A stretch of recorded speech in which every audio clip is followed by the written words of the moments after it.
சரி. கடந்த சில வாரங்களாக பயத்தை குறித்து பேசிக் கொண்டிருந்தோம். அதுல கடைசியா சொன்னது நம்ம காத்திருக்கக்கூடிய காலங்கள்ல பயம் வரும் அப்படிங்கிறத குறித்து பார்த்தோம். ஏன்னா காத்திருப்புல நம்மளுடைய அழைப்பை தெரியவில்லைன்னா என்ன வரும்? பயம் வரும்னு. இப்ப காத்திருக்கிற போது நம்மளுடைய அழைப்பு தெரியணும். நம்ம அழைப்பு தெரிஞ்சா அந்த அழைப்பை நம்ம நிறைவேற்றுவதற்கு இடைப்பட்ட காலத்துல எப்படி வாழ முடியும்? என்ன செய்ய முடியும்? நம்ம என்ன பண்ண முடியும்? ஜபிக்க தான் முடியும். அந்த எதற்காக அதை ஜபிக்க வேண்டும், எப்படி ஜபிக்க வேண்டும் என்பதை குறித்து இன்றைக்கு அதை பார்க்கலாம் என்று. ஏசாயா தீர்க்கதரிசியின் புஸ்தகம் 62வது அதிகாரம். ஏசாயா 62. அதாவது நம்ம காத்திருக்கும் போது நமக்கு பயம் வராதபடி ஒரு விசுவாசத்துல நம்ம வளர்வதற்கு என்ன செய்ய வேண்டும் என்பதை குறித்ததாக இந்த செய்தி. ஏசாயா 62. இந்த ஏசாயா தீர்க்கதரிசியின் புஸ்தகத்துல 62வது அதிகாரம், நான் ஏற்கனவே சொன்னது போல 40வது அதிகாரத்திற்கு மேல உள்ள எல்லா பகுதிகளும் பார்த்தீங்கன்னா புதிய உடன்படிக்கையில உள்ளவங்களுக்கு இருக்கிற மாதிரியே இருக்கும். ஆவிக்குரிய முறையில் அதை நம்ம பார்த்து கொள்ள வேண்டும். இந்த 62வது அதிகாரத்துல பாத்தீங்கன்னா சீயோன் நிமித்தம் எருசலேம். சீயோன்னா ரட்சிக்கப்பட்ட ஜனங்களாகிய நம்ம தான் சீயோன். சரியா? ஏன்னா அதை புரிந்து கொண்டீங்கன்னா தான் உங்களுக்கு புரியும். சீயோன் நிமித்தமும் எருசலேமின் நிமித்தமும் நான் மௌனமாய் இராமலும் அதன் நீதி பிரகாசத்தை போலவும் அதன் ரட்சிப்பு எரிகிற தீவெட்டியை போலவும் வெளிப்படும் மட்டும் அமராமலும் இருப்பேன். ஆண்டவர் சொல்றாரு, யாரு? நம்ம சீயோன் நிமித்தமும் எருசலேமின் நிமித்தமும் அவர் மௌனமாயிராமல், யாரு? நம்மளுடைய நீதி, அதாவது நமக்கும் தேவனுக்கும் உள்ள உறவின் மூலமாய் நம்மளுடைய வாழ்க்கை என்னவானுமா? ஒரு பிரகாசமாய் வருகிற வரைக்கும் நம்மளுடைய ரட்சிப்பு எரிகிற தீவெட்டியை போல வெளிப்படும் மட்டும் அமராமலும் இருப்பேன். இது என்ன? ஆண்டவர் என்ன சொல்றாரு?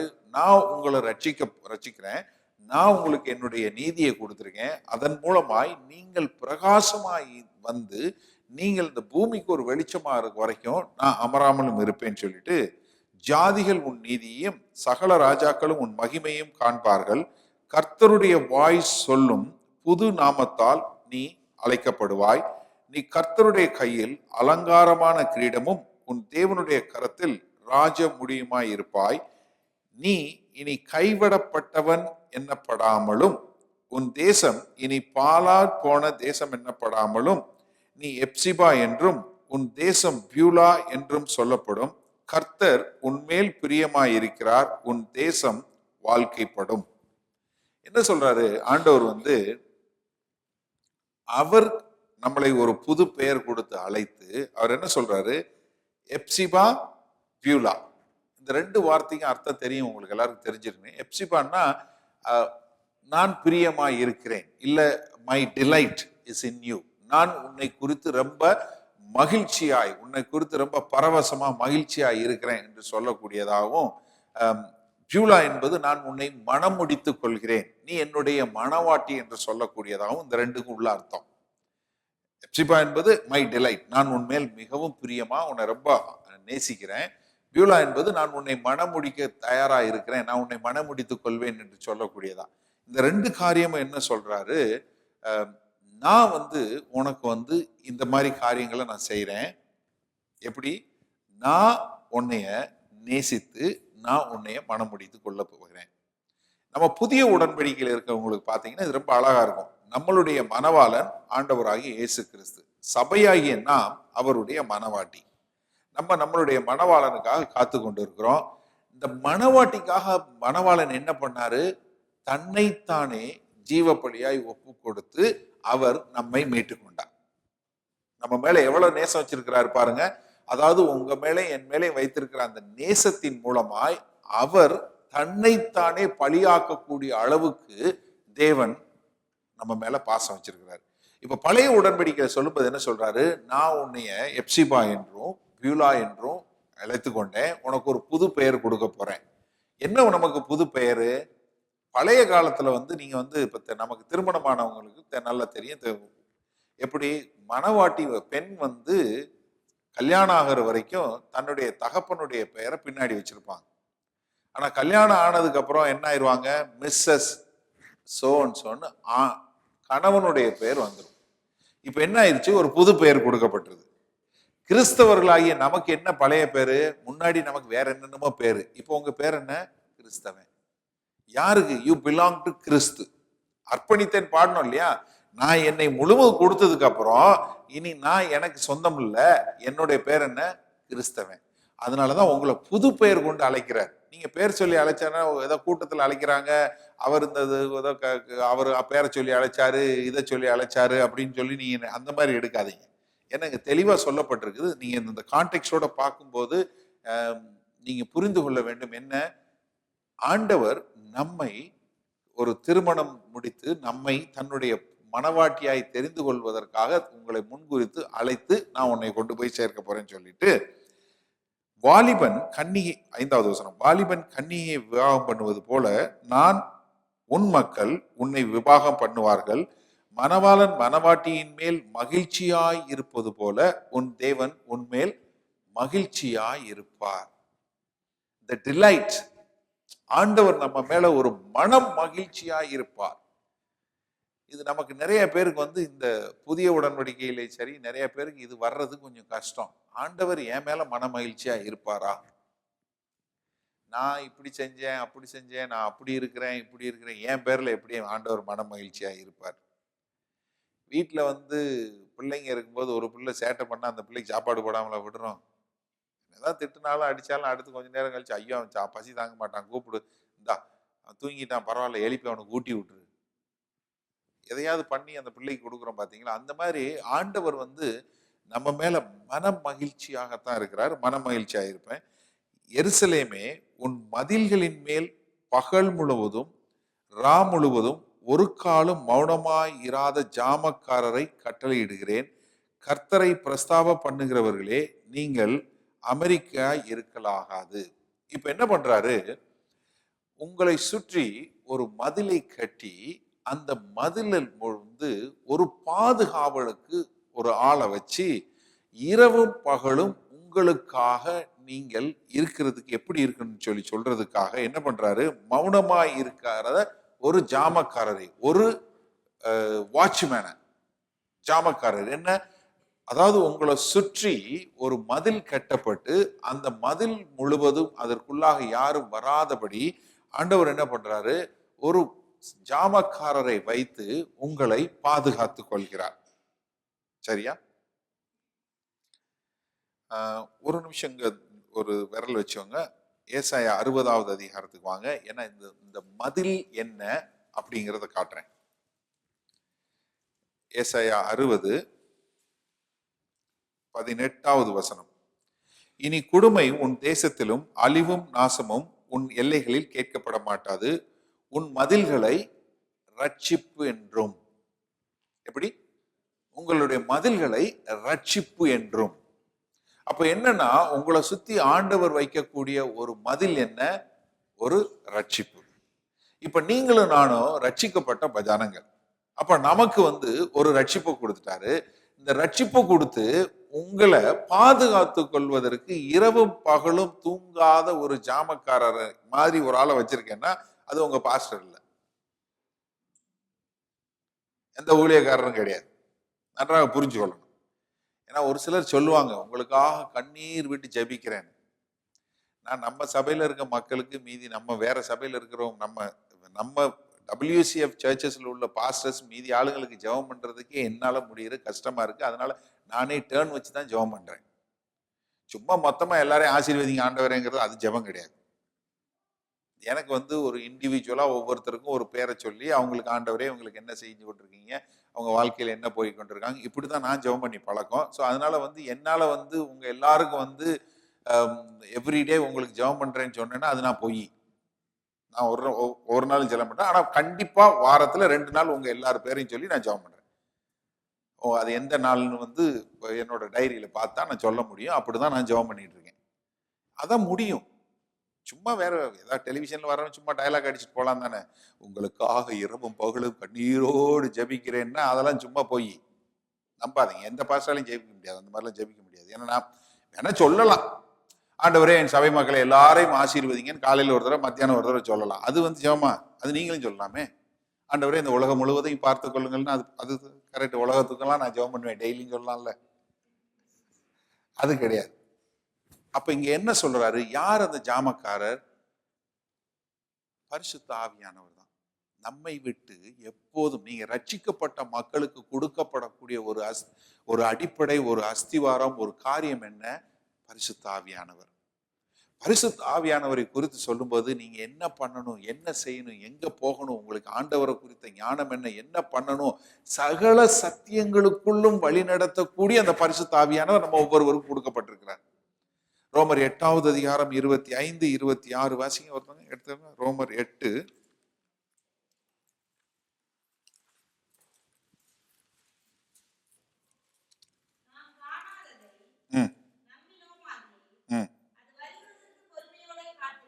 காத்திருப்போம். அந்தபடியே ஆவியானவரும்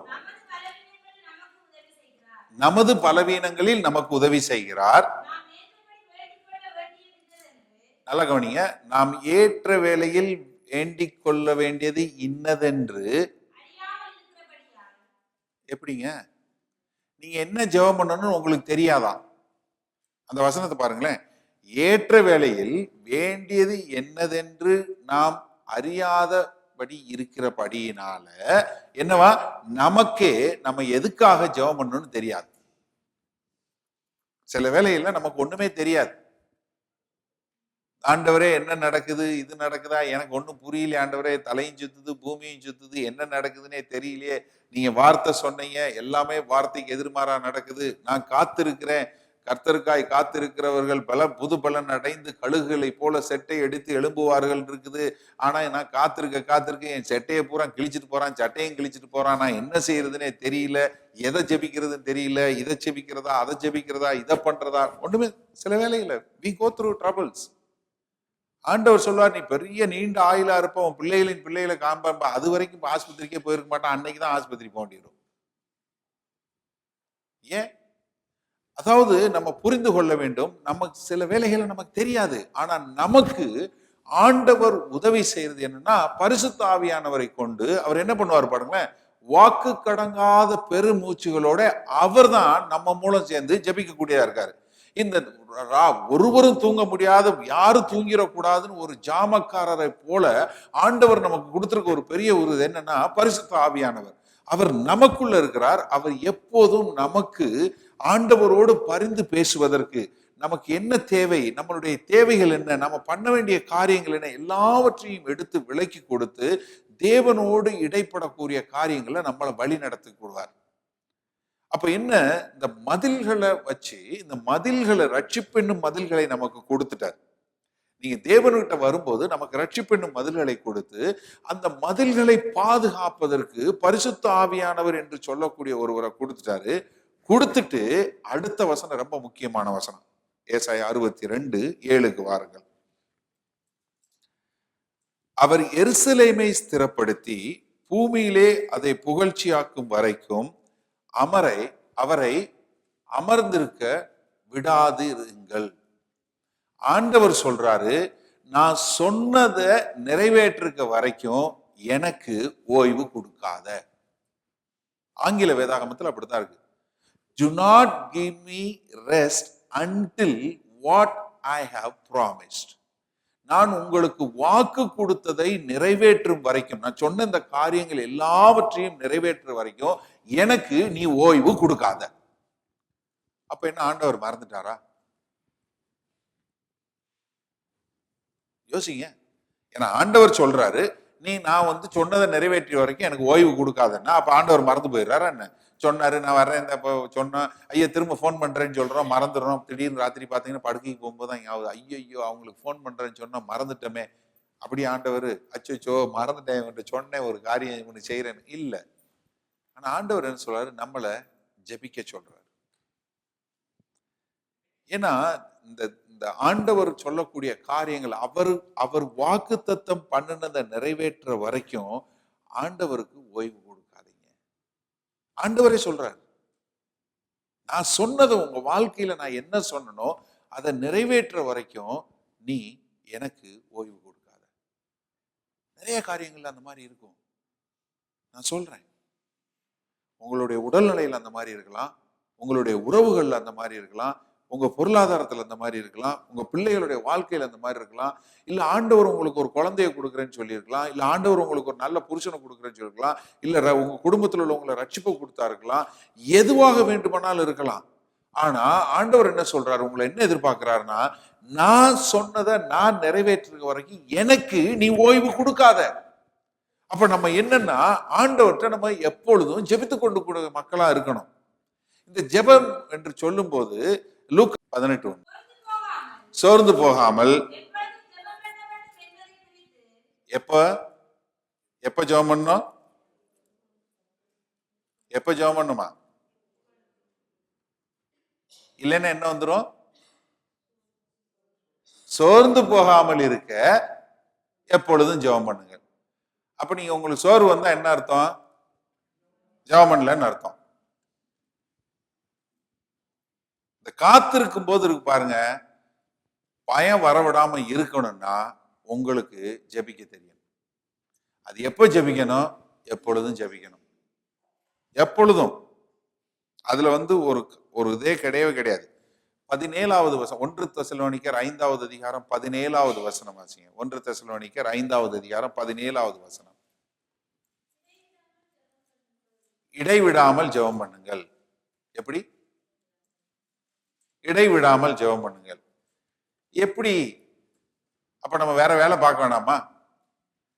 ஏங்க நான் வேலைக்கு போக வேணாமா, நான் சமைக்க வேணாமா, பிள்ளையை பார்க்க வேணாமா, பிள்ளைக்கு பாடம் சொல்லி கொடுக்க வேணாமா, எப்ப பாரு 24 மணி நேரம் ஜெபம் பண்ணிட்டு இருந்தா என்ன ஆகும்?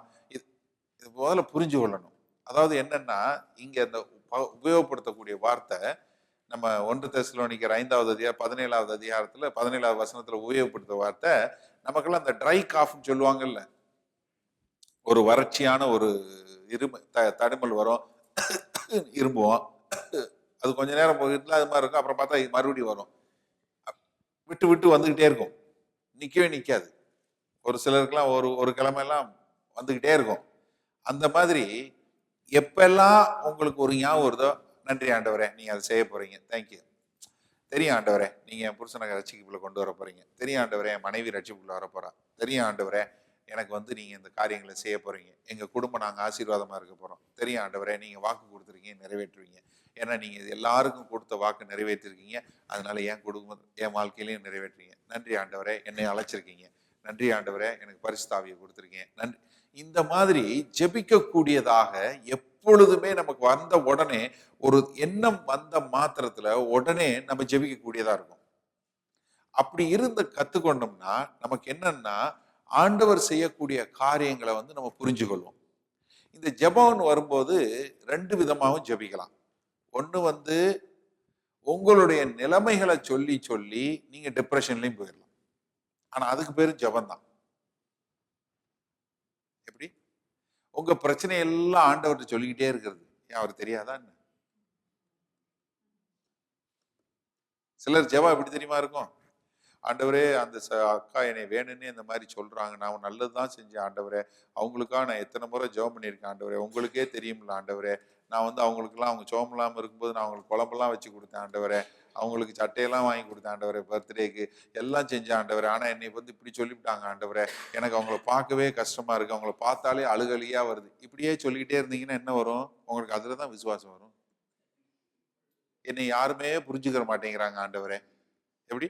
என்னை யாருமே புரிஞ்சுக்கிற மாட்டேங்கிறாங்க ஆண்டவரே, ஏன் ஆண்டவரே? அதுக்கு பேர் ஜெபம் இல்லை. ஏன்னா ஜெபம் என்பது என்னன்னா, ஒரு ஸ்தோத்திரத்தினுடைய கூடிய ஜெபமா இருக்கணும். மறுபடியும் ஏசாயா 60வது அதிகாரம் அந்த 18வது வசனத்தினுடைய பின்பகுதியை பாருங்க ஒரு நிமிஷம். ஏசாயா 60:18 பின்பகுதி, அதாவது உன் மதில்களை ரட்சிப்பென்றும் உன் வாசல்களை துதி என்றும் சொல்லுவாய். எது? மதில். ஒரு ஊரை சுத்தி ஒரு கோட்டை கட்டிடுறீங்க, நல்லா கவனிங்க, ஒரு ஊரை சுத்தி ஒரு கோட்டை கட்டிடுறீங்க, மதில் வந்துருது. இந்த மதில்ல உள்ள போக வர்றதுக்கு ஒரு வாசல் வேண்டும். எப்படி? ஊரை சுத்தி எருசலேமை சுத்தி ஃபுல்லா மதிலா கட்டிடுறீங்க, எப்படி உள்ள வந்து போறது? இப்ப இங்க இந்த மதில் ரட்சிப்பெண்ணும் மதிலை சுத்தி கெட்டுனா ஆண்டவருடைய பிரசன்னம் ஆண்டவர் உங்களோடு இருந்து அவர் காரியங்களை செய்யணும்னா அவர் அந்த ராஜாதி ராஜா வருவதற்கு நீங்கள் ஸ்தோத்திரம் என்று சொல்லக்கூடிய வாசல்களை கட்ட வேண்டும். நீங்கள் ஒன்றுக்கும் கவலைப்படாமல் எல்லாவற்றையும் குறித்து உங்கள் விண்ணப்பங்களை அழுகையினுடைய கூடிய ஜபத்தினாலும் யோசிச்சு பாருங்க. எல்லாவற்றிலும் ஐயா நீங்க ஒன்றை குறித்தும் கவலைப்படாமல் நீ யோசிச்சு பாருங்க. வேத வசனத்துல சொல்லக்கூடிய இது நீங்க நன்றாக புரிந்து கொள்ள வேண்டும். இது அப்போஸ்தலனாகிய பவுல் பிலிப்பியருக்கு எழுதின கடிதம். ரோமாபுரி சிறைச்சாலையிலிருந்து சாக போறதுக்கு முன்னாடி எழுதின கடிதம். என்ன எழுதுறாரு? 4வது வசனத்துல என்ன சொல்றாரு? சந்தோஷமா இருங்கள், மீண்டும் சொல்கிறேன் சந்தோஷமா இருக்கிறார்கள் சொல்லிட்டு சொல்றாரு, நீங்க ஒன்றை குறித்தும் கவலைப்படாமல் எல்லாவற்றிலும் ஸ்தோத்திரத்தினுடைய உங்களுடைய விண்ணப்பங்களை ஜெபம் பண்ணுங்கள். அப்பொழுது தேவ சமாதானம் அப்பதான் வரும். தேவ சமாதானம் வர வேண்டும் என்றால் நீங்கள் ஸ்தோத்திர பலிகளை செலுத்தி தேவனுக்கு ஒரு வாசல் வைக்க தவறி விடாதீர்கள்.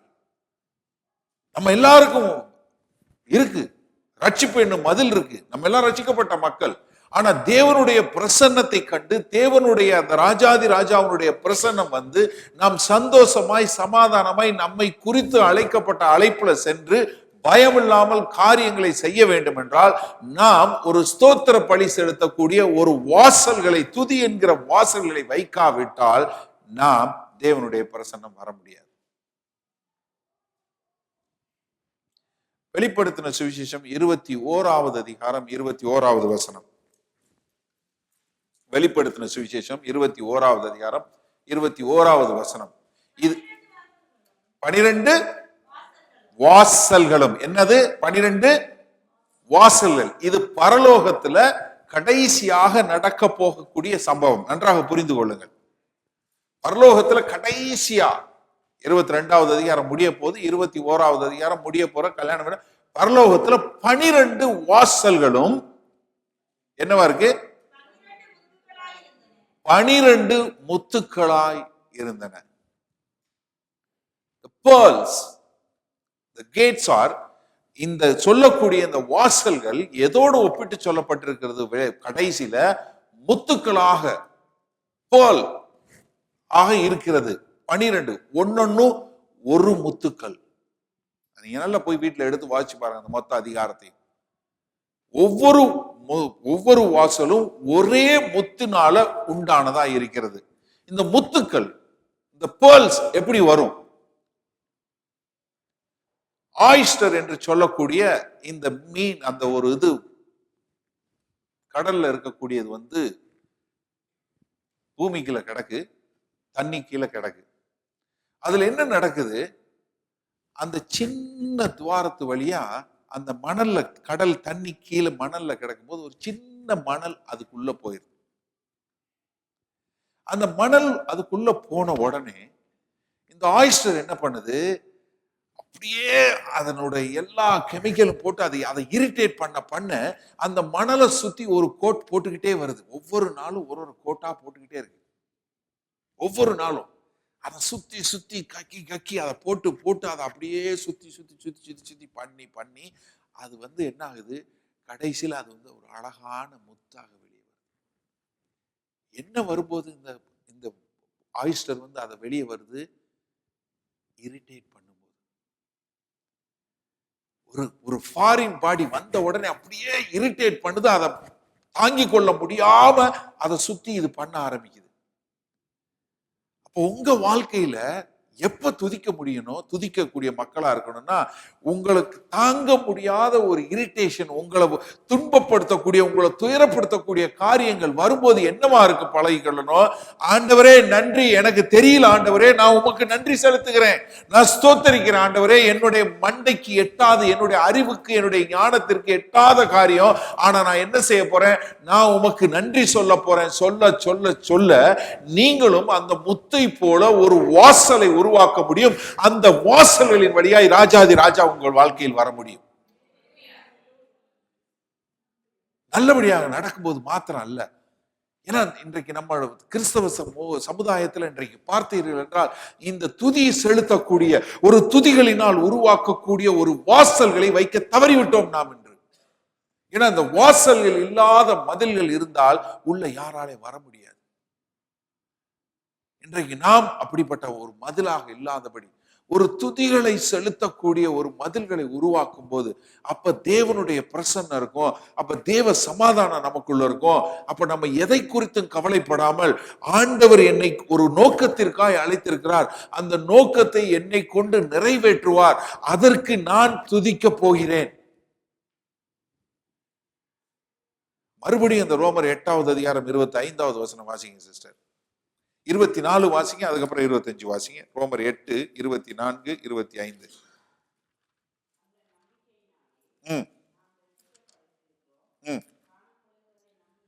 காணப்படுகிறவைகளை நம்புகிறது நம்பிக்கை அல்ல. என்ன? நீங்க பார்க்கிறத நம்புறதுக்கு உங்களுக்கு நம்பிக்கை வேணுமா? யோசிங்க. பார்க்கிறத நீங்க நம்புறதுக்கு உங்களுக்கு நம்பிக்கை வேணுமா? அதை பார்த்துட்டீங்களே. நம்ம தமிழ்ல பழமொழி சொல்லுவாங்க, என்ன? கண்ணால காண்கிறத காதால கேட்கிறதையும் நம்பாத, தீர விசாரி, அதுவே மெய் அப்படின்னு. ஆண்டவரோட வார்த்தை என்ன சொல்லுது? நீ காண்கிறதை நம்புகிறது நம்பிக்கை அல்ல. ஆனா என்ன செய்யணும்? அடுத்த வருஷம் அதிலே பாருங்க, நம்பிக்கை இல்ல. ஒருவன் தான் காண்கிறதை நம்ப வேண்டுவது என்ன? நாம் காணாததை நம்பினோகினமானால் அதற்கு அது வருகிறதற்கு பொறுமையோடே காத்திருப்போம். ஏன்னா இந்த பயம் வருவது நம்ம காத்திருக்கும் போதுதான்.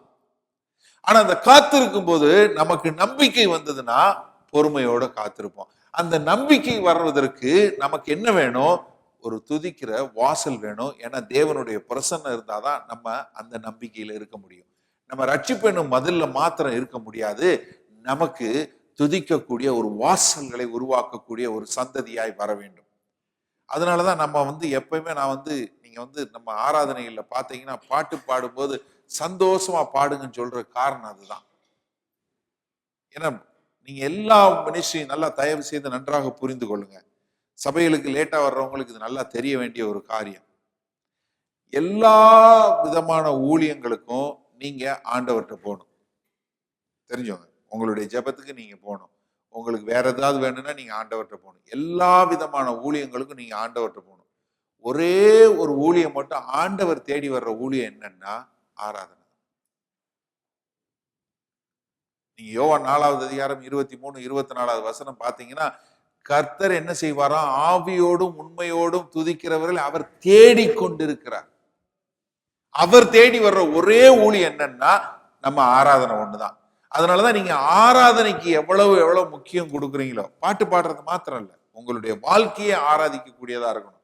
ஆனா இந்த பாடல்கள்ல நீங்க சந்தோஷமா நின்று ஆண்டவரே நான் துதிக்கிறேன், எனக்கு என்னுடைய வாழ்க்கை மோசமா இருக்கிறது, நீங்க கொடுத்த வாக்கு தத்துவத்துக்கு நேர்மாறான காரியங்கள் நடைபெறுகிறது, என்னுடைய பொருளாதாரம் மோசமா இருக்கு, என்னுடைய குடும்பத்துல இந்த வாழ நடக்கல, என்னுடைய உடம்பு சரியில்லை, எனக்கு நடக்கிறதெல்லாம் தலையிலா நடக்குது, ஆனாலும் நான் எதை குறித்தும் கவலைப்படல ஆண்டவரே, உமக்கு நன்றி செலுத்தி உம்மை துதிக்கிறதுக்கு நீங்க ஒரு குயவன் ஒரு களிமண்ணை போல என்னை வணைந்து நீங்க என்ன பண்ண போறீங்களோ நீங்க செய்யுங்க, எனக்கு என்னன்னு புரியல, நான் சக்கரத்துல உட்கார வச்சு களிமண்ணை வச்சு சுத்த வச்சது போல என் வாழ்க்கை சுத்தி கொண்டே இருக்கு, ஆனாலும் நான் அதை பத்தி கவலைப்படல, இதோ முடிஞ்சிருச்சு ரெடி ஆயிடுச்சு நினைச்சா பார்த்தா மறுபடியும் போட்டு குலைக்கிற மாதிரி தெரியுது, பரவாயில்ல ஆண்டவரே நான் துதிக்க போறேன்.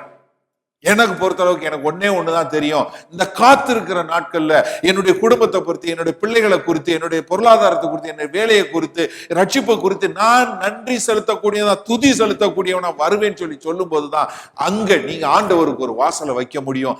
அப்பொழுது தேவனுடைய பிரசன்னத்தை நீங்க வாழ்க்கையில் பார்க்க முடியும். அப்பதான் நான் பயமில்லாத வாழ்க்கை வாழ முடியும். இல்லைன்னா என்ன நடக்குதுன்னே தெரியல, கண்ணீரும் கம்பளையுமா நடக்கக்கூடியது. சிலுவை ஆண்டவர் சொன்னார், ஒருவன் தன்னைத்தானே வெறுத்து தன் சிலுவையை சுமந்து கொண்டு வரணும். எது சிலுவை? நான் சொல்றேன், இந்த கையில ஆண்டவருடைய வாக்கு தத்தம். நீ என்னுடைய மகன், நீ ஆசீர்வதிக்கப்பட்டவன், நான் உன்னை நேசிக்கிறேன், உனக்காக கொடுத்தேன் எல்லாம். ஆனா இந்த கரத்துல என்ன? நேர்மாறான காரியம் என் வாழ்க்கையில. இந்த கரத்துல எல்லா வாக்கு தத்தமும் இருக்கு. ஆனா இந்த கரத்துல நடக்கக்கூடியது ரெண்டுக்கும் சம்பந்தம் இல்லாம இருக்கு. இது ரெண்டையும் தூக்கி வச்சு, ஆண்டவரே உமக்கு நன்றி செலுத்துகிறேன். இதுதான் ஏன் சிலுவை. இதுதான் ஏன் சிலுவை. ஆண்டவரே உங்களுடைய வாக்கு தத்துவம், நீங்க வாக்கு சொன்னீங்க, இது நடக்க போகுதுன்னு சொன்னீங்க, இப்படி நடக்க போகுதுன்னு சொன்னீங்க. ஆனா நடப்பது தலைகீழா இருக்கு. நான் என்ன செய்ய போறேன்? எல்லாத்தையும் விட்டுட்டு ரெண்டு கையும் தூக்கி நன்றி செலுத்த போறேன்னு சொல்லி பாருங்க. அதுதான் நீங்க தூங்குற சமயம். அந்த சிலுவையை தூக்கி கொண்டு போகும்போது நீங்க செலுத்தக்கூடிய ஸ்தோத்திர பலிகள் மூலமா ராஜாதி ராஜா வருவதற்கு ஒரு வாசலை நீங்க ரெடி பண்ணுவீங்க. அந்த வாசல் மூலமா தேவனுடைய பிரசன்னத்துல வருவீங்க.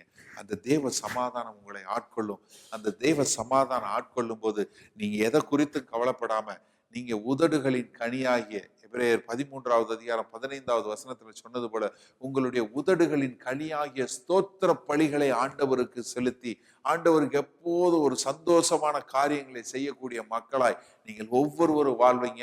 அப்போ உங்களுக்கு பயம் உங்களை ஒண்ணும் மேற்கொள்ளாது. எந்த ஒரு காரியத்தை குறித்து கவலைப்பட மாட்டீங்க. ரோமர் 8:31 சொன்னது போல, கர்த்தர் என் பக்கத்தில் இருந்தால் யார் எனக்கு என்ன செய்ய முடியும்? யார் ஒருத்தர் ஒண்ணும் செய்ய முடியாது. ஆண்டவர் தன்னுடைய சொந்த குமாரன் என்றும் பாராமல் சிலுவை மரணத்திற்கு ஒப்பு கொடுத்த அந்த ஆண்டவர் மற்ற எல்லாவற்றையும் ஈவாய் கொடுக்காமல் இருப்பது எப்படி என்று அடுத்த வசனம் சொல்லுங்க. ரோமர் 8:32. அப்ப நம்ம எப்படி வாழுவோம்? ஆண்டவர் என் பட்சத்துல இருக்கிறார், எனக்கு என்ன ஆனாலும் பரவாயில்ல, இது அவருடைய வாக்குத்தத்தம், இது நடக்கிறது, எனக்கு புரியல, நான் என்ன செய்ய போறேன்? ஆண்டவருக்கு ஸ்தோத்திரம் செலுத்த போறேன். நான் அவரை ஆராதிக்க போறேன். நான் ஒரு வாசலை கட்ட போறேன். அந்த வாசல் எப்படி ஆயிஸ்டருக்குள்ள போகக்கூடிய ஒரு சின்ன மணல் ஒரு அருமையான முத்தாய் விலையேற பெற்ற முத்தாய் மாறுவது போல, எனக்கு வரக்கூடிய இரிட்டேஷன், என்னுடைய வாழ்க்கையில வரக்கூடிய இரிட்டேஷன் எல்லாவற்றையும் நான் துதிக்க துதிக்க துதிக்க கோட் பண்ணி ஒரு முத்தாய வாசலை உபயோகப்படுத்த போறேன். அந்த வாசல்கள் மூலமாய் எல்லாரும் அந்த ரட்சிப்பை ருசிப்பதற்காக, நான் இல்லை, என் குடும்பம் இல்லை, என்னுடைய சுற்றம் இல்லை, என்னுடைய அயலார் இல்லை, எல்லாரும் இந்த தேசம் முழுவதுமே அந்த ரட்சிப்பு என்னும் வாசலுக்குள்ள அந்த மதிலை தாண்டி தேவனை காணக்கூடிய ஒரு பாக்கியத்திற்காய் நான் ஒரு வாசலை கட்டுவேன். அந்த மதில்களை அவர்கள் பார்க்கக்கூடியதா என்று நீங்கள் வாழும்போது நீங்கள் தேவனுடைய கிருபையில வாழ்வீங்க. பயம் உங்களை ஆட்கொள்ளாது. நீங்க நம்பிக்கையிலையும் தேவனுடைய கிருபையிலையும் வளருவீங்க. இப்ப நம்ம எழும்பி நின்று ஆராதிக்க போறோம்.